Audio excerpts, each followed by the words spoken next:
Hello, welcome back to my channel. It is another Monday morning and I am evaluating in my studio with my coffee.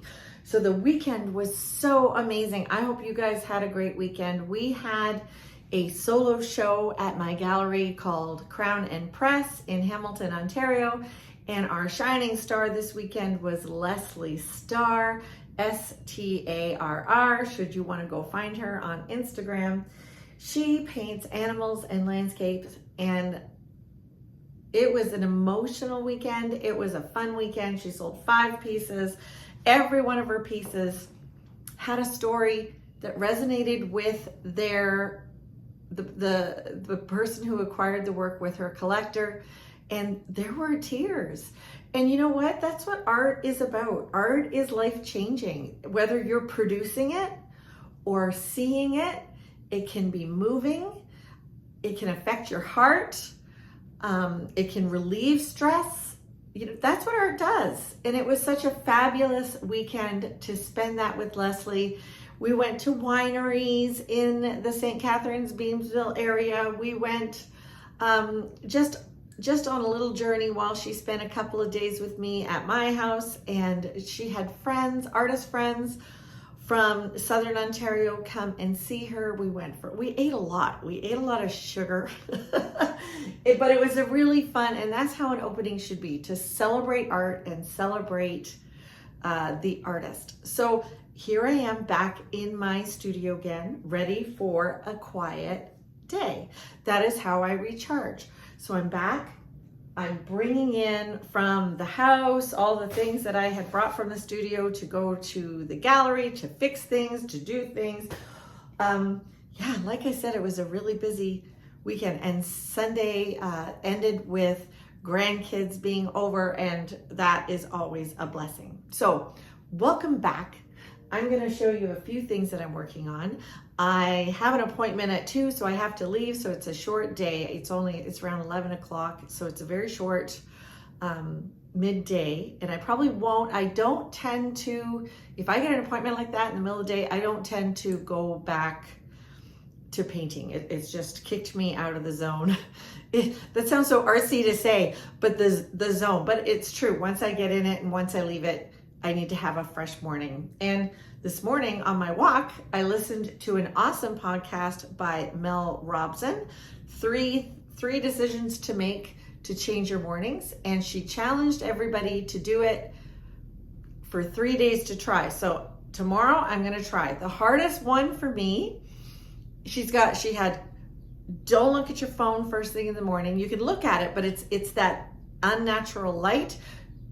Put your face out the door, find a natural light as soon as you get up, even if it's just for a minute. So I'm like, I could do that. 2, drink a full glass of water. I can do that. The hardest one was not to have a cup of coffee within an hour. That might be really, really hard. And I'm trying to think what the third one was, like, wake up. Oh, get up when your alarm goes off. Now I just wake up in the morning. So I wake up, but I do tend to lie there and look at my phone. So I'm gonna try it. I'll let you know how it goes next week. So here we go. On to things that we're doing in the studio. I finished this big guy. If you've been following along, this is a 4x8 painting that I did within the last few weeks, and I finished it. Now, for those that wanted me to record it, I'm sorry, I just couldn't, because I need to concentrate and I need to think. So the finishing got done without recording, but I really enjoy how it's turned out, and it's going for a trial on this week. We're going to plop this in our car. This 4x8 does fit in a Grand Caravan. If you're looking for a vehicle, there's my tip. A 4x8 sheet of plywood and a 4x8 canvas fits in that vehicle. So we're going to take this, my husband and I, he's a contractor, so he's bringing his tools because we're going to be confident that this is going to stay in the home. So Instagram in Canada doesn't pay, you know, you don't get paid by views, you don't get paid by reels, but it does pay if you build a following and you have a relationship. They saw it when I posted, they wrote me and they said they have the perfect spot and they'd been following me for a while. So I'm thrilled with that. And there's that. This morning I came in and I did have a little bit of fun. I have just purchased myself some oil pastels, and I added a little bit of oil pastels to these fun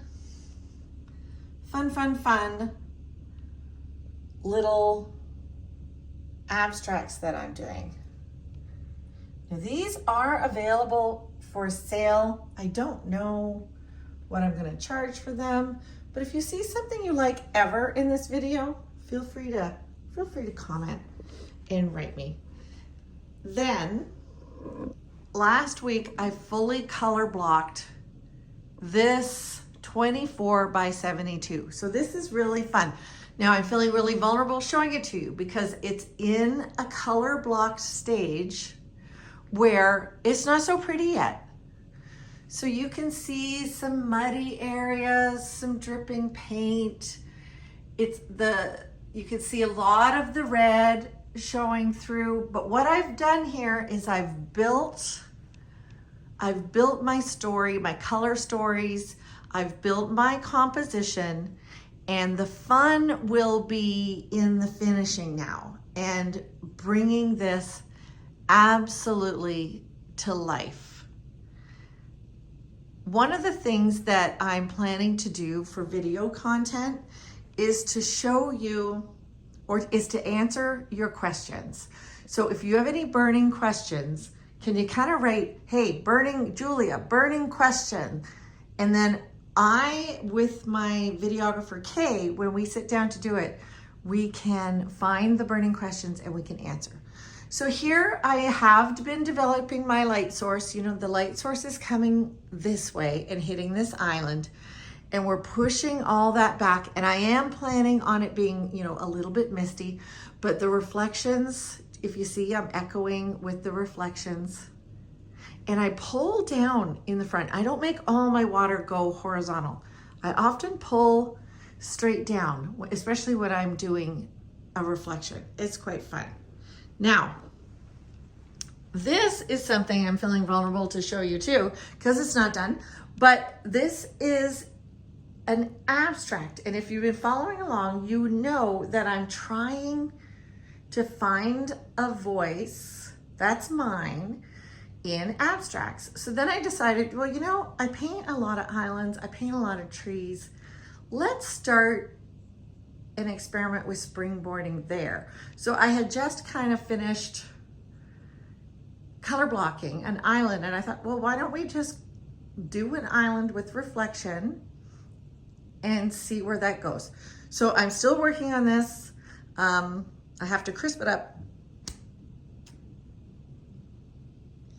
I have to crisp it up and clean it up, and that, I'll come short to show you some of the mark making that I'm doing. So again, I'm feeling like it's a little muddy. Some of the values are too much the same in the middle, and I have to work on that. Here is a wonderful painting that this is a print. I'm gonna put this over here for you to see. This is a print that has been ordered off my website, and it's been ordered that I embellish it. So what I've done is I've gone in and I've painted over it again, a quarter to a third, and you can see the texture, a quarter to a third of it again with acrylic paint, and then I varnish it again. And what that does is it creates texture, but it creates a unique piece. It makes this a one of a kind, not an original. I do clarify the difference between that. It's not an original, but it is one of a kind. And then this is a print that was ordered this week that I will embellish. And I've got kind of a gummy palette. So this is a palette that I was using last week. So it's not the freshest. I did put it in the fridge, which helps keep it from drying. Oh, it's looking pretty good actually. And I'm going to use this today with you to embellish this piece. So let me get set up and I'll bring you along.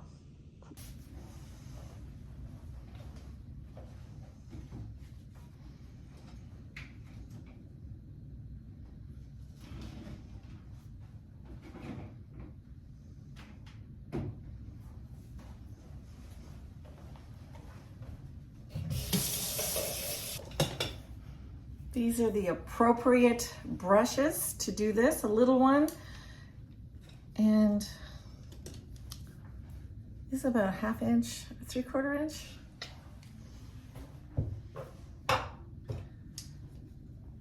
And one that's a little finer. Oh, these two are about the same. I'll probably use these two.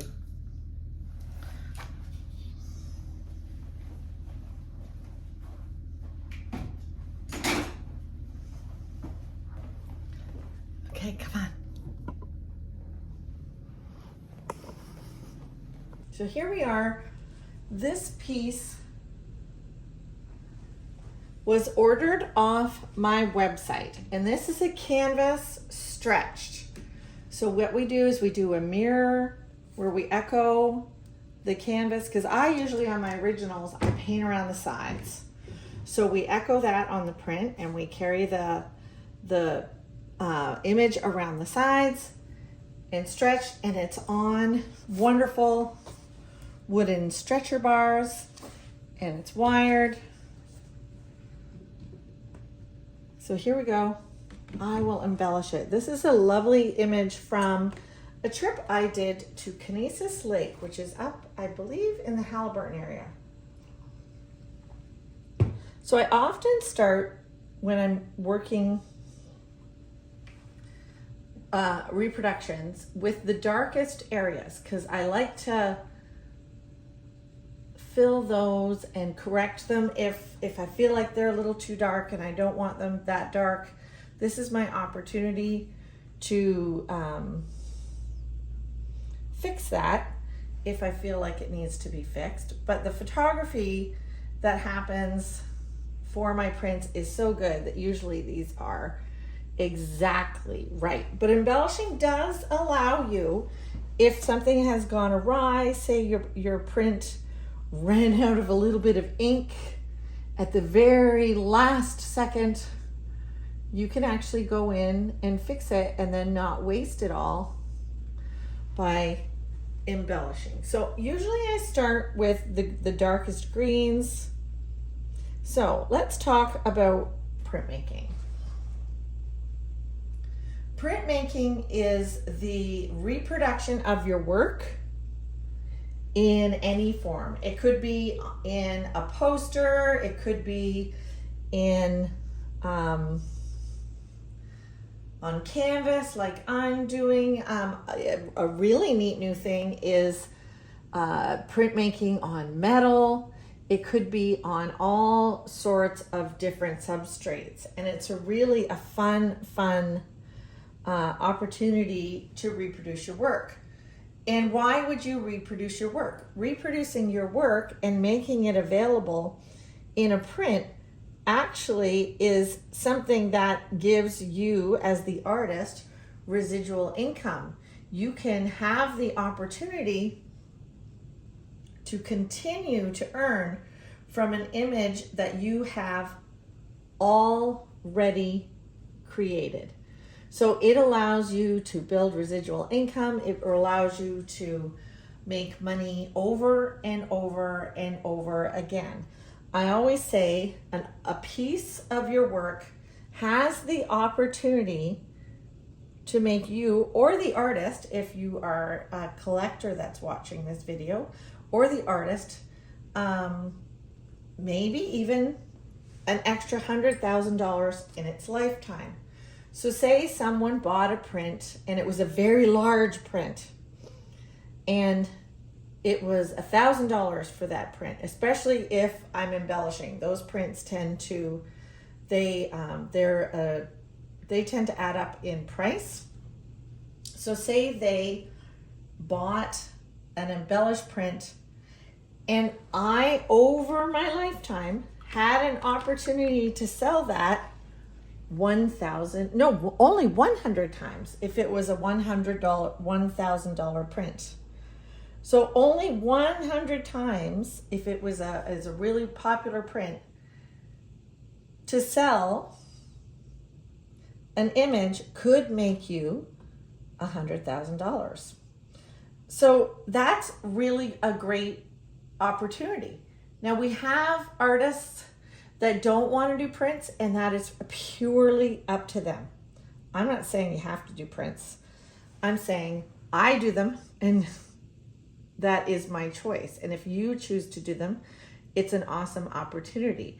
I do have, and I have had galleries decide not to carry me because of my printmaking. It actually happened last week where they wanted to carry me and found out I did prints and decided not to, and that's okay. That's their model and that's fine. But I always ask, is Bono, or Sting or Rush, are they playing a concert in your backseat of your car when you're driving along? Or are you listening to a reproduction of their work? And artists sometimes have a really hard time coming to the grips with the fact that they fully own the rights to their image. They fully own. Even if someone buys the original, the person now owns the original, but not the rights to it. That person could not ever go and make reproductions of an artist's work. I've had once or twice someone say, well, I don't ever want a reproduction made of the piece that I want to buy. I only want it to be an original. And I have come up with a response for that based on that $100,000 story I just told you. So I say, if you do not want me to print this piece, you need to buy its potential from me. So this, say they're buying, say it's that really big tree painting, and that tree painting is $15,000. Well, that big tree painting has the possibility of making me $100,000 in its lifetime. So if the customer does not want me to print it and sell it, then the piece that they're about to buy is going to cost $115,000. Honestly, everybody, I would be really excited, but I have never had anyone take me up on that offer, nor have I had them refuse to buy the original. After it is explained what the rights of an artist is and how residual income works, no one really wants to not allow an artist to figure out their life and figure out their financial security. We all want security. We all put our money, hopefully we're saving and we're building, for our retirement or our security in the future. But we're all building towards something, and to restrict a visual artist in this way really is quite baffling, unless you're willing, the gallery or the client is willing to give them that security. on their work. So I know that can be a little controversial. I'm not sure where you are if you're listening. If you have any burning questions about that, or if you totally disagree with me, I would love for you to start a dialogue and tell me why you disagree. I have never yet heard a really good explanation why an artist should not do prints, besides just kind of an old kind of thought process that says they shouldn't. I mean, I've never had a gallery really tell me why they believe what they do. I had one tell me that it will dilute the sale of the original, and honestly, I sell my originals as fast as I paint them, and I'm not having that problem. So in my experience, that is not the case. And once a customer has understood what we're talking about as far as residual income and an artist security, I've never had a client, they've actually said, oh, that's really smart business. And you know, as an artist, we're in business, aren't we?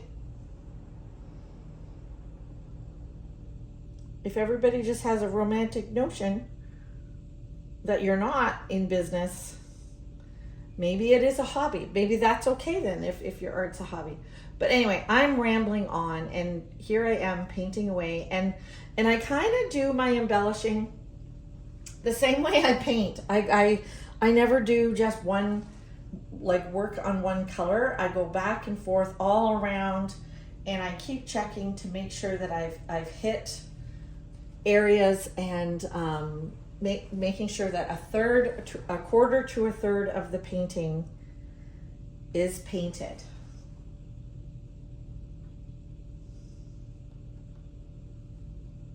I hear the birds outside today. It's a lovely fresh day. I took a walk already this morning. I am feeling a little challenged by the Mel Robbins podcast that I listen to. I don't know if I can wait an hour to drink coffee though. What about you guys? How are you in your morning coffee and your morning routine? So I try when I'm embellishing to leave the painting actually even a little goopier, if that's a word, the official word, a little goopier than the original painting would have been. My original paintings don't actually have as much texture as the prints do once I'm finished. And again, I'm using a couple of day old palette, which really works because the acrylic has been thickening over time. And I'm building. So I hope I didn't annoy any of you with my discussion. It wasn't really a rant, because I'm quite confident in what I do and how I do it. I'm not worried that my prints are going to dilute my career at all. In fact, my bookkeeper can tell me how I've done with them. So let's talk about, while I'm finishing this up, what you need if you want to get into printmaking.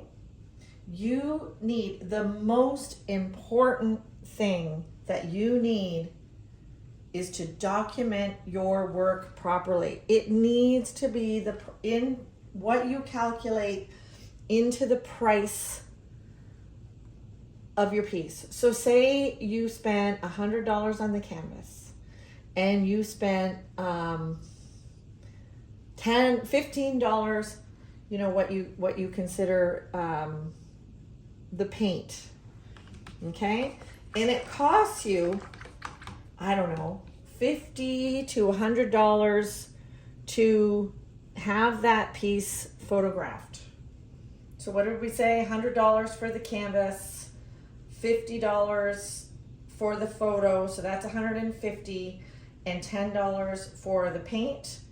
that's $160 for your painting. That's what the real costs, besides your labor, of what that painting costs. And that's what you need to figure out.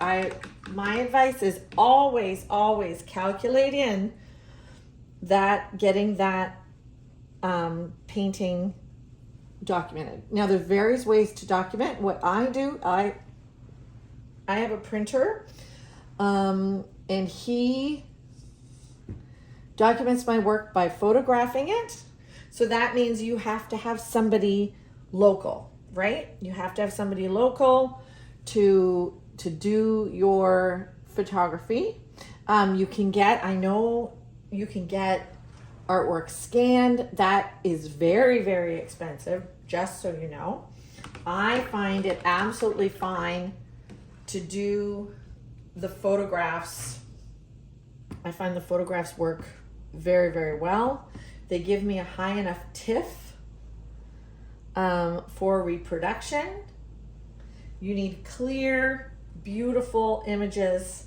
And even if you are not planning on doing prints, you may someday want to do a coffee table book. You may want to have the opportunity to do some sort of legacy project, and you're going to need some awesome imagery. So that's where I suggest, and why I suggest, documenting your work. Does that make sense? I hope my arm hasn't been in the whole video this whole time, but so here I'm coming to a close. I've been able to touch lots of areas in this painting. I kind of look at it sideways to make sure that I've hit as many areas as I want. And so that if the client is looking at it sideways, they can see paint in a real kind of uniform way, the gloopy paint that I'm talking about. And if I was at the tail end of my paint supply, I would really be super extra generous with it and give the client so much goop. So there you go. That is done, I think. So let me bring you in and show you. So there's the paint added to the canvas. It really does trick